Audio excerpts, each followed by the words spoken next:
If you're in the process of buying or selling a home, you may have come across the term earnest money. But what exactly is it and why is it important? In this video, we'll do a quick overview.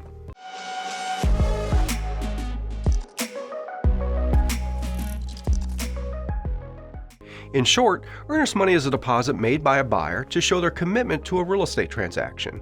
It signals to the seller that the buyer is serious about purchasing the property and is willing to put down money to show their intent. This deposit is typically held by the title company in an escrow account. The amount of earnest money can vary, but it's typically a percentage of the purchase price. For example, it might be 1% of the total cost of the home. It's important to note the exact amount of the deposit is negotiable between the buyer and the seller. Again, by depositing earnest money, the buyer is demonstrating that they're serious about completing the transaction. This can be particularly helpful in a competitive market where multiple buyers may be bidding on the same property.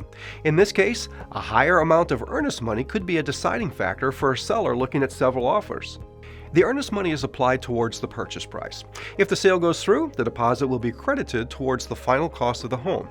It's important to note that if the sale falls through, the buyer's earnest money may not automatically be returned. For example, if the buyer breaches the contract, the seller may be able to keep the deposit as compensation.